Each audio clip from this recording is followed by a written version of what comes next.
Fala galerinha, tudo bem? Bom, olha nós aí de novo, né? Uma questãozinha envolvendo equidise, né? Muda entre lá os insetos, ok? Entre os artrópodes. E aí a gente tem que lembrar como é que funciona esse gráfico aqui. Bom, essa muda equidise a gente tem que lembrar o seguinte, ó. Primeira coisa, artrópodes tem exoesqueleto. E daí para esse exoesqueleto, embora traga, né, uma proteção para esse artrópode, traz uma limitação em relação ao seu crescimento. Então como é que fica o crescimento de um artrópode, né? O gráfico ele fica mais ou menos assim, ó. Aqui o animal então ele vai crescer um pouquinho e ele vai estacionar, vai parar. Aí, esse é o período em que ele se livrou, então, do seu exoesqueleto antigo, ele aproveita esse momento para crescer e depois ele vai formar um novo exoesqueleto. Então, nesse ponto aqui que ele formou um novo exoesqueleto, ele para de crescer durante um tempo, tá? Bom, aqui ele volta a crescer. Então, nesse momento aqui, ele tem a liberação novamente do hormônio equidisona, que vai estimular essa liberação desse exoesqueleto antigo e a formação de um exoesqueleto novo, que fica alternando com outro hormônio importante aqui, que é o hormônio juvenil. Embora a questão não fale pra gente desse hormônio juvenil, é sempre bom a gente lembrar que não é só a equidisona que vai fazer esse trabalho em relação ao crescimento do corpo do animal. Porque o animal ele tem que parar de crescer durante o processo de formação do novo exoesqueleto. Porque senão ele vai ficar espremido dentro do exoesqueleto. Então o hormônio juvenil ele faz isso, ele dá uma interrompida nesse crescimento e aí você forma o exoesqueleto, protege um animal e ele vai passar um tempo dessa forma. Depois, o hormônio juvenil cai de concentração, né, diminui sua concentração, o animal pode voltar a crescer,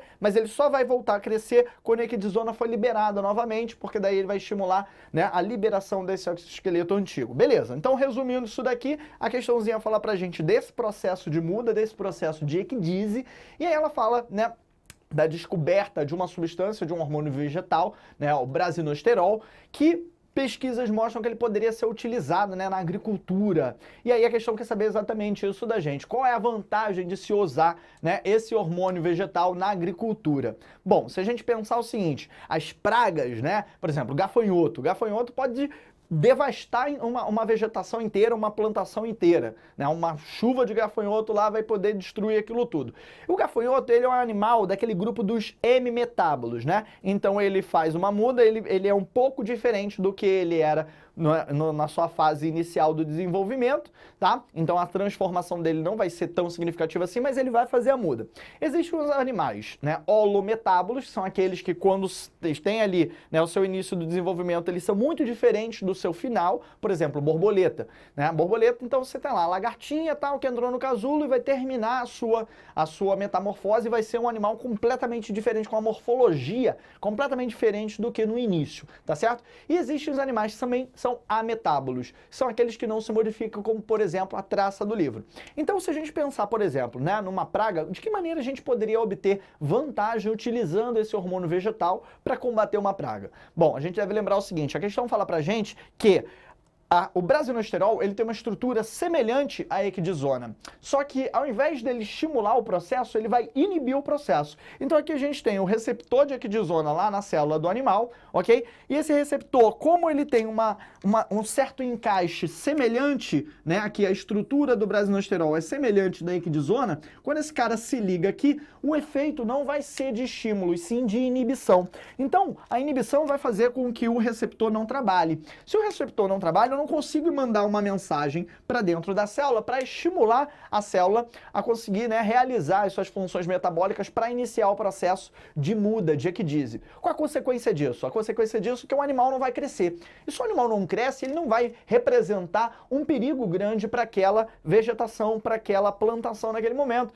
porque é exatamente a fase adulta que causa mais problemas, né? Porque os animais, quando são maiores, precisam se alimentar mais, precisam comer mais e vão devastar a vegetação ali daquela região. Então, utilizando essa substância, eu bloqueio o receptor de equidisona, não vou ter o efeito da equidisona, ou seja, não vou ter a muda, o animal não vai crescer, beleza? Então, é respondido aí a letra A. E a letra B pergunta pra gente o seguinte, ó, por que os insetos ametábolos, ou seja, aqueles que não fazem muda, né, como a traça do livro, poderiam ser menos suscetíveis ao tratamento com brasinosterol do que insetos hemimetábolos como o gafanhoto? Ora, a resposta já foi dada, né? O ametábolo, como ele não vai sofrer muda, não vai sofrer equidise, não faz sentido utilizar o brasinosterol porque esse cara está exatamente executando um efeito antagônico ao da equidizona. Se o cara não precisa de equidizona, se ele não vai fazer muda mesmo, para que eu vou usar isso daqui, correto?